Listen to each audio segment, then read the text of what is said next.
Tech Talk with Matthew Dickerson. Matthew Dickerson. Tech Talk. Sit back and relax. It's time to talk technology. Greetings, anti-Luddites. It may be winter, but it's time to throw open the doors and windows and let our warm, futuristic glow flood your homes for another radiant episode of Tech Talk with Matthew Dickerson. And now here he is, bringing all the sunshine and light with him. It's Matthew Dickerson. How are you, Matt? Well, bringing sunshine and light, but I've got a little clarification. I don't want to say error. I just want to say clarification here. Addendum, perhaps? An addendum, yes, I like it. Addendum for last week. I had some listener feedback and I wasn't quite clear enough in one of my stories when we talked about MPGE, so the miles per gallon equivalent of an electric unit vehicle. For everyone to learn, yeah? That's right. Why can't we do kilowatt hours per 100 kilometres or something like that? But anyway, no, just to give people a bit of a comparison so they can understand how many miles per gallon their old petrol car was getting compared to what their EV might get. Now, I did some calculations and I had a bit of a discussion around all of that, but I didn't clarify because I forgot that MPG, miles per gallon, of course, there isn't... Because who cares about gallons? Well, that was kind of what I was thinking, but there isn't a universal standard for gallon. Oh, there isn't? We've got the US gallon and we've got the UK gallon. For complete clarification, to make sure I'm entirely accurate and everything I'm talking about here, I was talking about the US gallon. So does that... Can you tell me what's the difference between which one's got more... The UK gallon has got more litres if you want to convert it back to litres. Yeah. So the UK gallon has got more litres. So just to give you it, the UK gallon has got 4.55 litres per gallon. In the US, it's 3.79 litres per gallon. Fair bit of difference there. Yeah. So you can understand why some listeners may have been thrown out with their calculations when they were doing their miles per gallon. Listeners in the UK, for example, might have been saying, no, I get much better miles per gallon than that, but people in the US, that might have been the right number. So I was using the US miles per gallon because I was kind of basing it on a US story, so they were obviously using US. Is it less because they just like to have more in their barrels when they, oh, look, we've got so many barrels with so many gallons in it, and the British people go, wow, that's a lot of gallons. I'm impressed with your number there. It may be a bit of number envy there. They might have had some number envy for the UK. Is the US billion 10 million, is that right? Or is it 100 million rather than 1,000 million? Because the billion is not really an SI unit, is it? It's just something we invented to make things sound impressive. Well, yeah, million, billion, trillion. Yeah, and then like when metric people talk billions, they're talking thousands of millions. And that makes sense. I think the US, when they're talking money, they talk 100 million. Well, that would make sense because you can be a billionaire easier. Then you don't have to get to that extra factor of 10. Well done, you guys. But I assume we talk about it in metric countries, we talk about the jump being 1,000 because we're used to our SI units being jump of 1,000. So kilo, mega, giga are all those jump of another 1,000. So we're kind of used to those 3 zeros. But in America, but haven't the Americans... One more thing in America that doesn't make sense. That's right. Haven't they caught up yet about the 000 for things? And haven't they caught up with metric yet? Haven't they gone that way? Actually, I do find it funny when you're in America and you see signs for the distance to the next turn-off, whatever it might be, and it says in Australia we might expect to see 5.2 kilometres or just 5 kilometres, and you still see in America 15 3/4 miles. So they have fractions. Oh, they have the fractions on the sign. They don't have 15.75, they have 15 3/4 miles to the next turn off or whatever it might be. So that's always interesting when they do that. I can't remember with sat-nav. It's been a little while since I've been to America. I can't remember whether the sat-nav says 15 3/4 miles or it says 15.75 miles, but surely it would say the decimal version of miles. Maybe? You'd hope. Don't know. Anyway, so that's clarification now. Thank you for that listener feedback. It is important. I do like to make sure that we get things absolutely accurate, and that was one thing that was my mistake, that I didn't clarify that during the story. And just interesting to note that 1 gallon does not equal another gallon. No, that's right. Okay, enough of this chit-chat. It's time to give the people the gifts that we're going to give today, I should say. Hands up who loves a call from a telemarketer.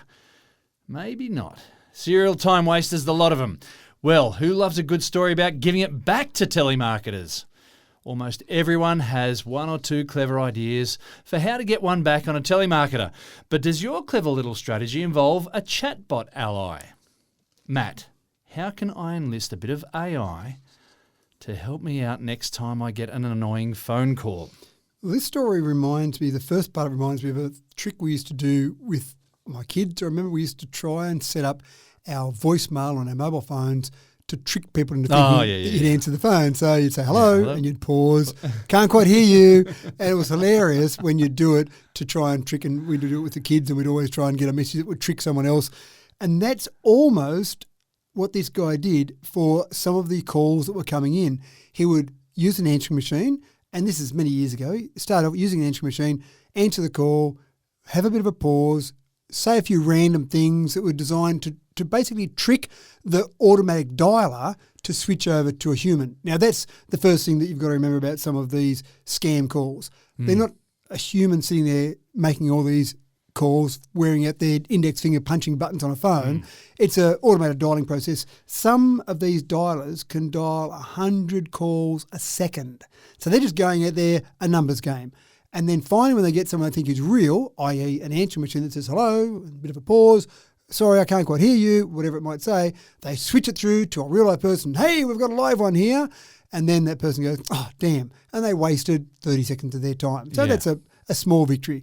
But this particular gentleman who was doing that for a while has now enlisted some AI. You can actually subscribe to this service for $25 a year. I'd pay that easily to just annoy some of these scammers. And then what it does is it goes through and has a conversation. But what it starts off with is a few little random bits. Sorry, can't quite hear you. I'll just go and move into the kitchen. I'm in the lounge room and it's a bit noisy. Whatever, just random statements so the person thinks, oh, okay, I'll wait on the phone. And then the person starts going through a bit of their spiel. Meanwhile, very quickly, the AI chatbot's trying to learn a bit about this call, and then it starts to get into its rhythm, and then it makes these mistakes. So, for example, it'll say, now I'm just after your credit card. Oh, my credit card. Oh, I can never find where my credit card is. Oh, it's around here somewhere. Hold on a second. I'll just go and look for it. So as many tricks as you can think of, this goes through the process and tries to do this.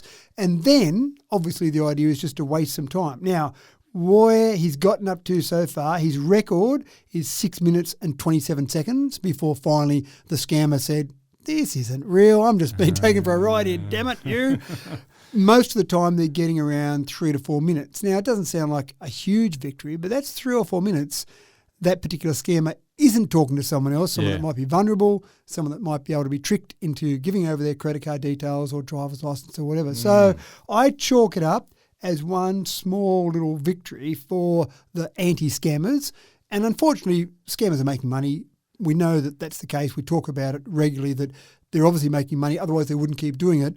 But what this particular gentleman likes is it's not about blocking the scam calls, because those automated dialers, if it gets blocked, it just goes to the next one. It's not really costing them any time or money. But if you're going to waste someone's time, that person's trying to get through a certain number of calls or try and scam some people. So it's a good little victory. I like it.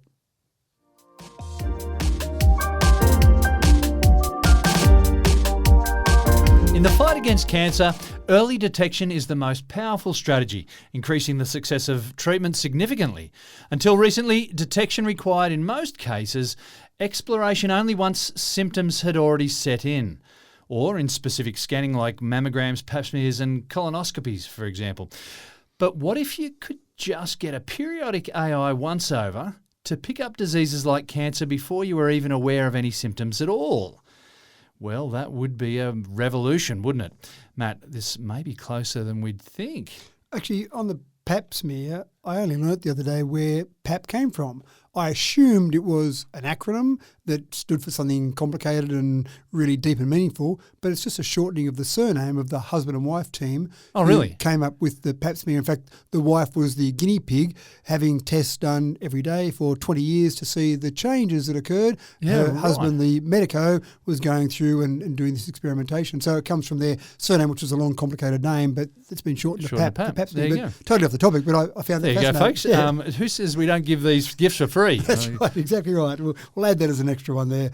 So the idea of scanning your entire body, not going through an airport, but scanning your entire body for something sounds really attractive. It sounds like something out of sci-fi. It sounds like you'd want to do it because you don't want to wait until one day something happens, you have an ailment, or you suddenly start to trip down some stairs because you've got some tumour in your brain or whatever might happen, and then, oh no, it's too late. If only you'd come along, James, 6 months ago, we could have picked up this. It's not too expensive, I thought. There's different companies doing this.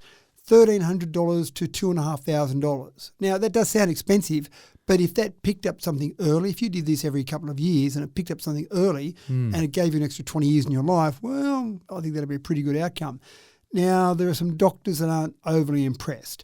They believe that looking at a full-over body scan and picking up some small abnormality, which may be nothing, but you then go and have further testing done on that, and then you might even go as far as having a little bit of exploratory surgery done to see exactly what it is, to find out it's nothing. The medicos say, we'll pick up these things as long as you just come and see us regularly. There might be a bit of self-interest there, but I hope not. I hope they're doing it out of the goodness of their hearts. So don't go and do the full-over body scan. Just come and check it, and then if we think there's something wrong with one part of your body, we'll send you in for a scan of that part of the body rather than the full-over body scan. Well, I reckon this is just the start. This is where, it's new technology, we're just sort of easing into it. I reckon this will become commonplace before we know it. Well, you can just imagine in some sci-fi movie, none come to mind about one that would do this, but you can just imagine you just go in for your scan every month and they check your whole body and, yep you're clear. On you go, oh, hold on, we found a little thing here. We'll just nip that in the bud before it goes any further and job done. So preventative medicine, surely that sounds pretty attractive. So I'm with you. I love the idea. Not available in Australia yet, but I'd do it. I'd pay the money and go and do it, if for no other reason than than just... I can imagine the cost will come down as well, surely. Well, as you're doing it more regularly, that's right. Maybe they could combine it with airport scanners. So you can go through and get your body scan for weapons and also a quick body scan for any ailments that you might have there. Yeah, so the person at airport security, I thought about going to see a doctor recently. Right. Yeah, maybe that's a good idea. So I do like it, but again, I suppose I'd like to see some more outcomes from it, to see exactly the things they're picking up and how good it is at picking it up. I suppose the other thing you've got to be careful of is not getting a false sense of security. Oh, I'm in perfect condition because I had my scan 6 months ago and there was nothing there. Some cancers can go pretty quickly as well. One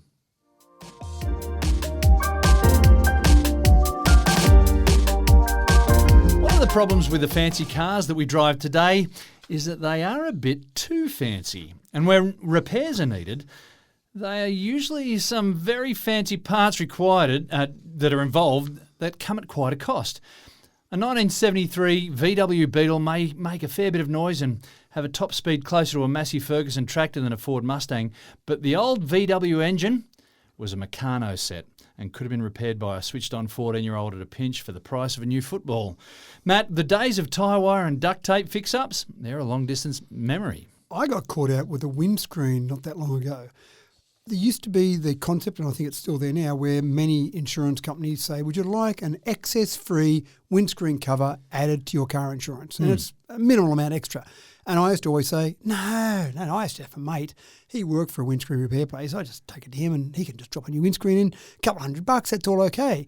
And so I did have a crack on windscreen and I took it to my mate and it was $4,000 to get a windscreen replaced. And you think, why? What happened to windscreens? It's a piece of glass. But of course, not only is it a part of the structural integrity of the car now, which scares you a little bit when you think if you roll the car, you're relying on that windscreen to keep the top of the body where your head's sitting in place, but the amount of technology and the equipment built into the windscreen now is quite incredible. We've gotten too fancy. We have gotten too fancy. You may think, and maybe there is a case for that, but the amount of things in there to help self-driving aids, for example, a whole range of technology, but it's not just the cost of the windscreen replacement and all that technology built in, it's the recalibration. Now, Tesla's clever enough that it does an automatic recalibration if you have a windscreen replacement, but my father-in-law broke a windscreen and he took it long to get it replaced, and then after they replaced it, they had to put it on the back of a truck, send it 400 kilometres away,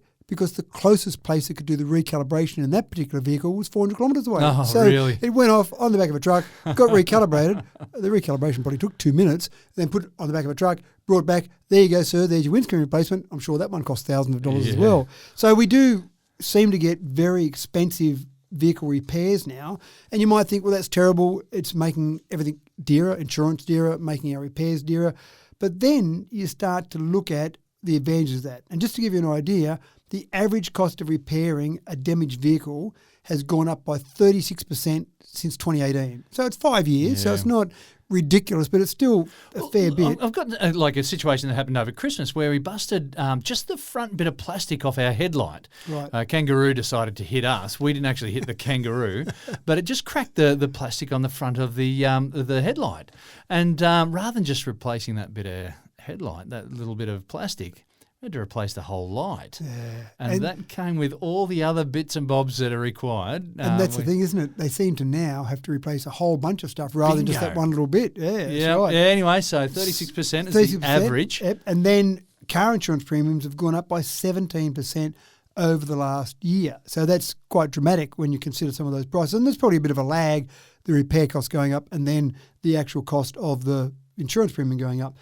But when you start to break it down, what should happen, hopefully, is that we should be having fewer accidents. So even though it's more expensive, we've got sensors everywhere. You just run into the back of someone. In the old days, there was a bit of a ding on your bumper. You might have just got it bent out and everything was okay. Now you might damage your radar control, cruise control. You might damage parking sensors. Yeah. But you're much less likely to actually have that little bingle in the first place because you've got all these sensors in place. And I've seen it a few times where I've been driving along and there's a car slowing down in front of me and next thing you know there's alarms going off and the car's automatically braking for me.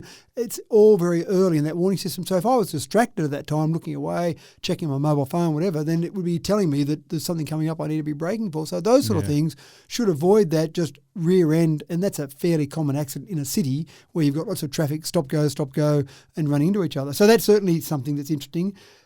There is some discussion around EVs. There are some EV haters out there. I'm not sure if you've noticed this, James, but there are some discussions around EVs being much more expensive than an ICE. And in terms of that, there is a little bit of that, a little bit of truth in that, but that's mainly because EVs are more expensive at this stage. If you compared other vehicles in the same category, if you like, normal petrol vehicles that are in the same price category as EVs, then the repair cost of an EV is actually not much different. Okay. It's only if you compare the average across all petrol cars, which includes ones that are $15,000 or $20,000, and all EVs, which are typically in Australian dollars, $50,000 and above, then you do get that bit of a discrepancy. So it's, you want to break down the numbers, an EV average repair cost was $6,800, and that's $2,400 more than the average for all cars. But again, it's an unfair comparison, so I'm sticking up for EVs here just to make sure we're not giving them an unfair time. The other one that's interesting is when you look at accidents and they can't repair them. They say that's a write-off, and I'm often amazed at the people who tell me they had an accident, had a bit of damage to a few body panels, and the car was written off. Yeah. You think, surely that looks repairable. But I think the insurance company says, well, the cost of repair of that, it's cheaper just to write it off and you go and replace the car. The write-offs in terms of EVs, only 6% of all accidents that involve an EV are written off. 18% of petrol or ICE cars are written off. Now, again, that may be because of the higher expense. So it's worth more money for an EV, therefore there's more value in repairing it. You have an accident in a $15,000 petrol car, then it's probably not worth repairing it. You might basically throw it away and start again. So it's probably not the end of the world from that perspective. Those stats maybe are a little bit twisted, if you like. So cars are getting more expensive. There's more complications in there, but I think that's not a bad thing because we actually use that technology to save lives, and that's got to be a good thing overall. Absolutely.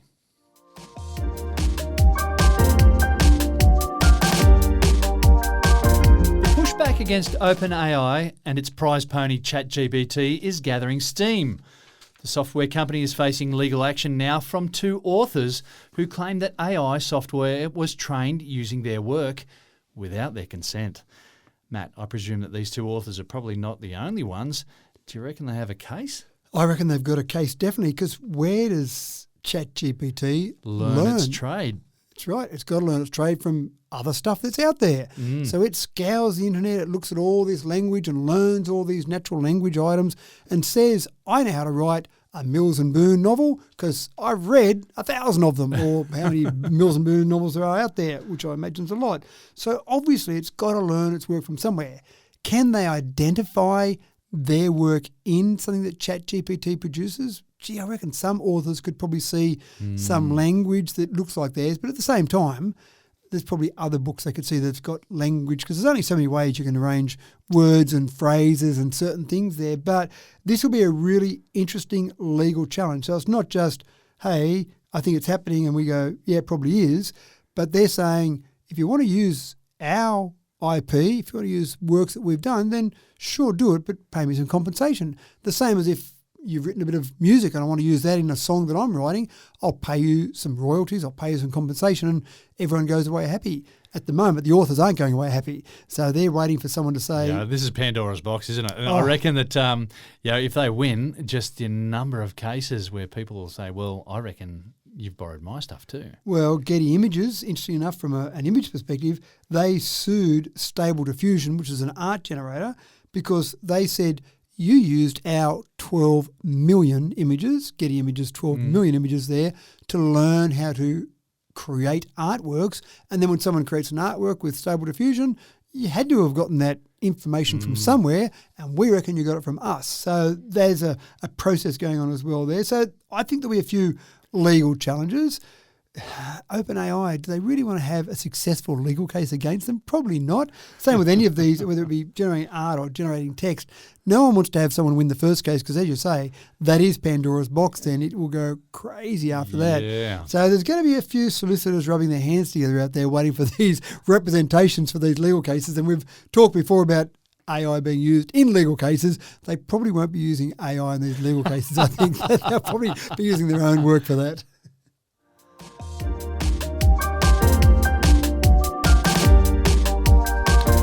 With only 3% of the world's water being freshwater, and then only 1.3% of that tiny amount being drinkable, futurists have suggested that access to fresh water might be the biggest issue of the next 100 years.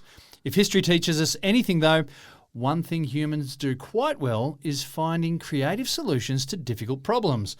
Some have looked to the oceans and invested in desalination, tapping into the abundant supply. But that is, of course, extremely energy expensive. And so a group of engineers from MIT have set to work and developed a new way to efficiently draw fresh, drinkable water from air. Matt, I assume this goes beyond a simple junior high school science condensation pracs for sure, really? Yeah, it's not like you see in the little shows where they say, this is how you survive in the desert, dig a little hole and put a bit of plastic over the top. Yeah. This is using a hydrogel that absorbs water from the atmosphere. Now, you might think that's fine if you lived in Darwin where you've got very humid conditions, well, that makes sense. But this works in arid climates. This works in areas that have got as low as 30% humidity. Now, when you talk about the desert, you might think there's 0% humidity, but there's still moisture in the air in a desert environment. There's still some out there in the air. And it sounds like a miracle, doesn't it? Here we go. Let's set up this little instrument. We've got this gel, and it'll just absorb some water from the atmosphere, and we can go on and drink it. Now, do you know what I thought as soon as I was reading the notes about this was with the amount of air traffic that we've got, they suck an enormous amount of water out of the air, making their vapour trails. Yeah. Yeah, and so after 9/11, we found that the pan rates, the evaporation rates, and there is a special unit, I've got to do my research for that, but pan rates, evaporation rates that occurred after 9/11 because they shut down all air traffic, they changed significantly. For a short period of time. For a short period of time because there was not the air traffic. Yeah, wow. Yeah. So they're sitting at 36,000, 38,000 feet above the Earth. Yeah. I'm surprised that it still had an impact down at ground level. Absolutely, yeah. Given the fact that they're so far above the Earth. Yeah. And so, well, again, and with diffusion occurring, if you're condensing that water into a smaller area, that water is still going to want to diffuse evenly throughout the air. So that space that they've stolen the water from needs to be filled. Yep. Very interesting. Interesting. So they didn't talk about that in this particular story, but they did talk about just getting water from the air. Now it comes down to that magic answer. It's all about surface area. So you still need a reasonable amount of surface area, but they were getting 1.79 grams of water absorption per gram material. Now it could take different amounts of time depending on how much humidity there was in the air, but you can just imagine, and this is a passive collector, there's not something there that's actively working, but you do need some power because you need to take the water from the gel and get it out and put it into some sort of container. But some solar cells, let's face it, where you're trying to produce this water, you've probably got a bit of sun around. You're not running in a nice stream beside you in a heavily clouded atmosphere. You're probably doing this out in an arid climate in a desert type area. So basically the unit that they'll create from this is all going to be passive. It's going to sit there, take water from the atmosphere and generate really clean drinking water because it's taking it from the atmosphere, so you're not getting any contaminants in there. Now, the idea here, obviously, is you've got places. It's not for you and I to go camping out in the desert and say, it'll be right, we don't need to take water. We've got our little water creator machine here. It's really about taking that water from places that haven't got easy access to water, some third world countries, some countries that just don't have that. Your stats there at the beginning, absolutely right. You don't have everywhere that's got easy access to drinking water. Creating some machines like this to create water, but you still need a fairly large surface area. So you still need an area that can absorb a fair amount of water. So we're not talking about going to a major population city of a couple of million people and just say, we'll stick one of those on the edge and that'll produce all the water for the city. But in small villages, this absolutely sounds like a much better way to produce water. Well, that's currently, but as I alluded to, the race for fresh water is going to become more and more urgent as the clock ticks. And more and more requirement for fresh water, but not only fresh water, drinkable fresh water. Correct. Power and water, they're going to be the big things of the future, aren't Absolutely. they? Getting some clean power, getting some clean water. But hydrogel, keep an eye out for it. There'll be more things we'll see with hydrogel. And I'm sure there will be some camping units as well that you can take out camping and get some water out of the atmosphere. But I see the real use of this is in environments where people don't have that access to clean drinking water.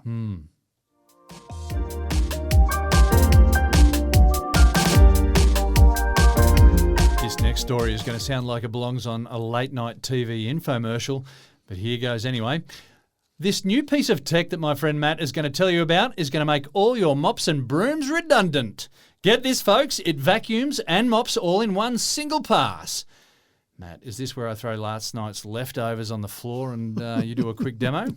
Why not? Why not? That does sound like a late-night TV show. But one of the problems we've got with our robot vacuum cleaners is that they're a robot vacuum cleaner. So on a timber floor, it doesn't do a great job.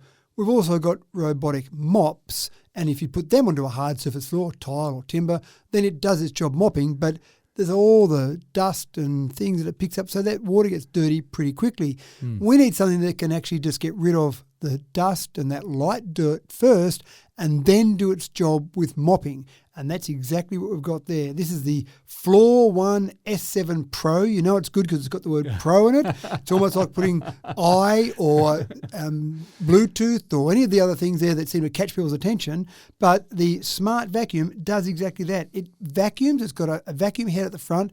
It vacuums across the area that you're cleaning, and then behind the vacuum it's got a mop, so it actually mops the floor directly behind after the vacuuming is finished. There you go. Where were these when I was a kid and months ago? And mop that concrete floor, son. This would have been fantastic. It's got self-cleaning system, of course, so it cleans it as it goes. It cleans its own self. Obviously, the water gets to the stage where it's too dirty. You've got to empty the water out. It doesn't do that automatically. It's got a 3.6-inch LCD display, voice assistant. It's got everything you'd expect. Of course, it's got Bluetooth on there as well. I don't know if it has, but it should have with everything else it's got there. And it actually adjusts the power and water volume based on how much dirt it's picking up. So it's detecting that dirt. Sounds pretty cool. The only thing it doesn't do is it's not a robotic one. You've got to actually drive this yourself. You've got to have a human at the end of it. Oh, what? I know, that's the only thing I thought a bit disappointing about. Surely all of this. In this day and age. Yeah, you want You've still got humans attached. Apparently, yes. But it does make the job a bit easier for humans being attached to it. But surely it's not too long before it then says, you know what? That'll do you humans. We've now got a robotic version of this. Have we got a buy one, get one free deal going right now? Or? No, nothing like that, I'm sorry. Okay.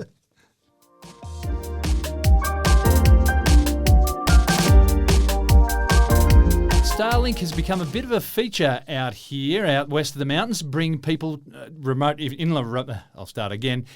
locations, the same sort of internet connectivity that they would otherwise get in the city. There are still some folks a bit slow to catch on, as you might guess, but that may change now that Telstra has teamed up with Starlink.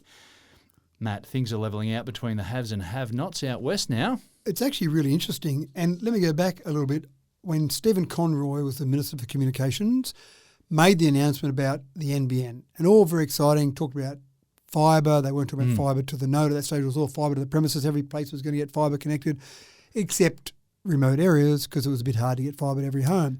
And I actually ended up asking for a meeting with Stephen Conroy, and I sat in his office with two of his very young, very knowledgeable, in inverted commas, advisors.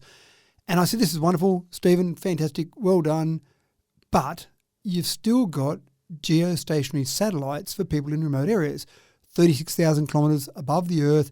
You get latency, and that means the experience for people. All these wonderful things you talk about with the NBN, the experience for those people is not going to be all the things that you promise. And the two young advisors said, don't worry, Minister, we've got that problem solved. We're going to have faster satellites. And I tried to explain that it had been a long time since anyone had proposed that we could go faster than the speed of light and electromagnetic waves, of course. Let's go with that, folks. Yeah. That's right. So, and look, if you want to get technical, you go back to the very beginning of the Big Bang and this discussion about things being just a little bit faster than the speed of light. But really, electromagnetic waves, 3 by 10 to the 8, is about the maximum. So you've got this problem with distance, but they didn't want to hear a bar of it. They knew all about it. They were going to make faster satellites, and the minister was convinced that this was all going to be okay by his young advisors. Of course, go forward a few years, we've got Sky Muster, and if that's all you can get, if you're in a location you can't get mobile service, you can't get fixed wireless, you can't get any of the other NBN connections, then you'll go Sky Muster, and you'll go, well, I guess I've got to put up with that. And about 112,000 people had Sky Muster by the end of 2021. So it was a solution for a significant chunk of people, but none of those are that excited about it. Yeah. Along comes Starlink, and of course they use low Earth orbit satellites, so not 36,000 kilometres, but 550 kilometres or thereabouts. Now, of course, that presents a problem. Geostationary, you put a satellite up above your spot in Australia, and you've got it there all the time. It stays in sync with the rotation of the Earth. You just need to aim your satellite dish in the one spot in the sky and leave it there. Happy days. Low Earth orbit, they're spinning around the Earth about once every 90 minutes. Yeah, so your satellite dish has got to chase it. That's right. So the way you solve that problem is by having lots of satellites there. And they've talked about Starlink having thousands already, maybe 4,000 already up there, and having maybe 10, 20,000 eventually. So that's great for Starlink. Now, Telstra, interestingly enough, said from the very beginning, we're going to have connections through NBN, but we refuse to connect with Sky Muster because it's not good enough. So when people connect with Sky Muster, they couldn't connect with Telstra. So if they had their mobiles with Telstra, if their landlines with Telstra, people love the idea of one bill, but Sky Muster, Telstra said, sorry, we're not going to do it. And so that was a bit frustrating. Was that because Telstra didn't want the complaints coming into them? That's exactly right. They looked at it and they said, this is not the NBN that people have been promised. Yeah. So it's not worth it for us. For the few dollars we might make out of it, people will be unhappy. But Starlink, they said, hold on a sec, here is a legitimate solution for these people. And they're the first telco in the world that have been able to do a deal with Starlink. There you go. Now, Starlink, of course, has got Elon Musk there. I get the impression, and don't take this the wrong way, Elon, because I know you listen to our Tech Talk every week, but don't take this the wrong way. I just detect a touch of arrogance from Elon. And I detect that he would be the sort of person who would say, I don't need to do a deal with a telco, because guess what? We're Starlink, and we're going to get your connections anyway. So I was a little bit surprised, and I congratulate Telstra on the wheeling and dealing they must have done, because I was a bit surprised that Starlink said, yes, we're going to do a deal with Telstra. So what this means now is, you'll still have Starlink. You'll still have the ability to connect. You'll have the lower latency. You'll have the connection out there in the middle of nowhere. But most importantly for people, they'll be able to have the one bill. So their Telstra bill, their mobiles are on, or their landlines, whatever other services they have, and it will have their satellite connection, their Starlight satellite connection. Now, I have no idea of pricing. I have no idea of how it might differ to normal Starlink. I imagine it'll be pretty much the same, but Telstra haven't announced all those details yet. What they have announced is, we've done a deal with Starlink. Customers, get excited out there, and I think they will. When you start to look at the connections that Starlink has already been doing, you're getting tens of thousands of connections, I think they've got over 120,000 connections now in Australia of Starlink. So some of those people that are on Sky Muster have started to drop off. They've dropped down already to 100,000. So they've lost about 12,000 connections from Sky Muster already. So you're getting that number going down. I know a couple of people who have picked up Starlink and they love it. Yeah. Now, the big challenge is when you get 5 people on Starlink, happy days. When you get 500,000 on Starlink, is it going to perform as well? Logic says no, but is it going to perform well enough? Well, I think they're trying to make it to the point where it effectively will. So it's interesting. Again, I can't tell you more details yet. We will talk about them as they become more, or basically when Telstra announce all those details. But it's a really exciting move, and I think a really good move. And maybe it'll push NBN into doing some of the deal, or maybe going forward with some other plan to get some low Earth orbit satellites rather than geostationary.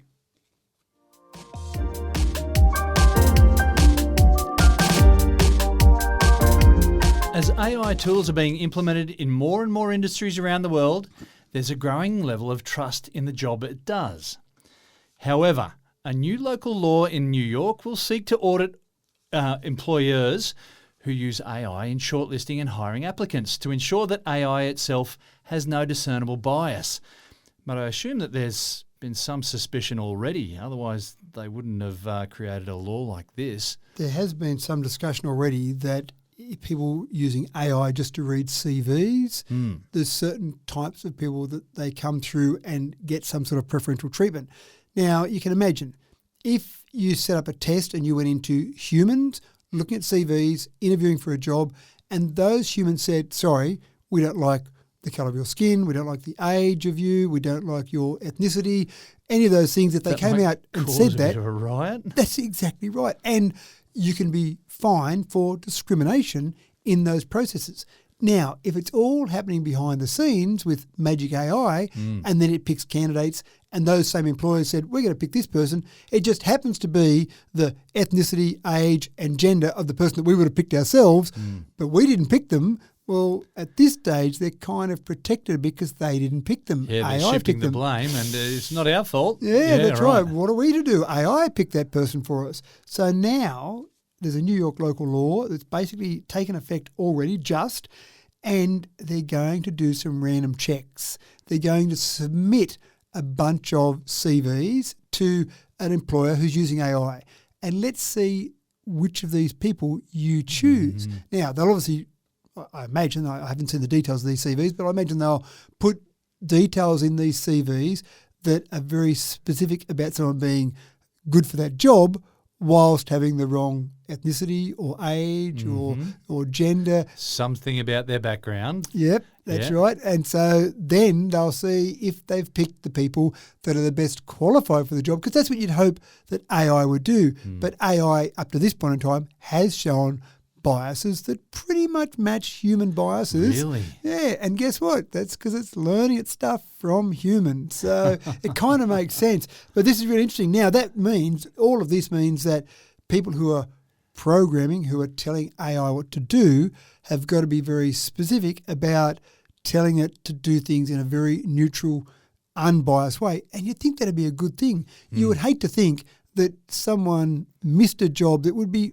absolutely perfect for this job and have got some great credentials and great experience because of something simple like their gender or age or whatever it might be. So it's going to be really interesting. I love the idea of it, and it should drive better employment outcomes, because even though you might think you're unbiased, I think everyone's got some little biases that sneak in to their day-to-day thinking, just some little things they can't help. As much as they try not to, they can't help. So if AI can do it absolutely clean, I think that's a great outcome for everyone. But I don't think we're there yet. Still remains to be seen. Still remains to be seen.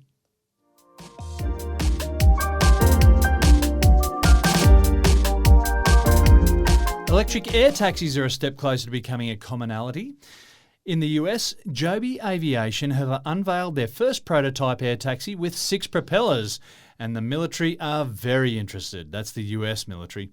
Matt, it's still experimental, but we're getting close now. Well, the FAA has given it approval to fly, and it's marked as experimental, which I'm sure has a bunch of conditions that are very specific about being marked as experimental. But most importantly, Joby is now delivering one of these aircraft to the Edwards Air Force Base for testing from the Air Force after they've done their own in-house trials. So they're convinced it's working well. They've gotten FAA approval. But if you want to really see if something's going to work well, take it to an Air Force base and say, here you go, boys, have some fun with this one and see how you go. the nicks and bumps in this one. That's right. Now, Delta Airlines, they've got a collaboration going with Delta Airlines where they want to use them for some short hops, mainly in the first instance among the various airports around New York City. Because I think from memory there's about 5 different airports in New York City. It's always confusing when you're flying to New York going, where am I going again? Which airport am I going to? I'm sure Americans do it much better than I do, but I don't go there that often. So you're always thinking, now, is this going to end me on the wrong side of the city or where am I going to end up? But this is exactly what Delta wants to do. They want to have more flexibility with which airport they use. So if they have a little air taxi that you end up at one airport, all right, your next flight's just over the other one. It's 5 minutes away via a Joby vertical takeoff and landing device. Let's just put you on that and away you go. Of course, we've seen some places around the world have got these as taxis. And again, I think the logical place to use these would be from the airport into the city. Airports always seem to be a bit out of the city. Obviously, you need a runway to land on. And trying to get in, it's always a congested path to get from the airport into the city. So putting these up in the air, 20 metres above the air, whatever it might be, getting you into the city quickly, a huge market there. So I think these will be used for something like that as well. But again, it's just another step down the path. We're seeing more and more of this. I can hardly wait to get to somewhere like Dubai where I can actually try and get in one of these, cross my fingers, make sure my wheel's up to date, and then say, let's go and try out this taxi and see what happens. With 6 props, I reckon it sounds like, it feels like the more props you've got, the safer it is. Why not? Yeah. I just so these things, they're going to be, well, the fear is you're going to land your air taxi on someone's roof or in their back wall or something like that. The fear was more that I might land at a high rate of knots coming straight down. But you're right, with 6 propellers on there, that's obviously part of the program is to give you some redundancy in there.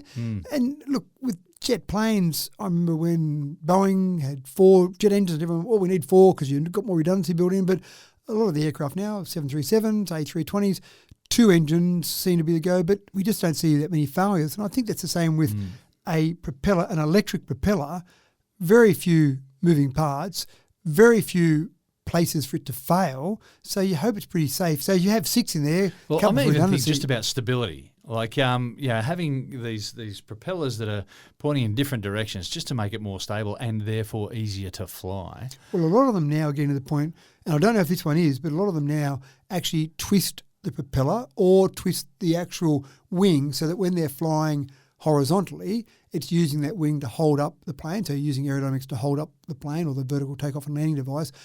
Because a helicopter or something that's only using vertical props is using a lot of its energy to stay up and a bit of its energy to go forward. Whereas if you've got wings to keep you up, you're using more of your energy to go forward. So there's a lot of that where they're twisting wings or twisting props at the moment. But yeah, even if you've got 6 props or 6 propellers and some wings to hold you up, that sounds like it's got a bit of redundancy built in. It sounds like it's more stable, again, with 6 propellers just to lift you up there. So it sounds okay. And I'd have a go in one, put it that way. I'd be quite comfortable to go up one of these with a bunch of propellers and say, let's get this drone off the air and I'm happy to jump in it. Maybe watch it go up first without me and then I'll have a go afterwards. And with that, we'll pull the plug on another episode, let all the air out of another episode of Tech Talk with Matthew Dickerson. Thanks for another cracking Tech Talk, Matt. My pleasure, absolutely my pleasure. I'll go and get my body scan out and make sure we're back here again next week. And look, is it vindictive to go prank calling telemarketers? I wonder if you can get the number of one of those scammers. I just don't think I can wait around long enough for a call just so I can test out that AI trick. The best form of defence is attack, I reckon. In the meantime, I just want to send out a big thank you to all you listeners for tuning in once again. It's a pleasure to deliver Tech Talk to you each week, and we hope you can join us again next time. I'm James Eddy, bidding you a super duper week to come, and we look forward to catching you in 1 week's time here at Tech Talk with Matthew Dickerson. Until then, take care.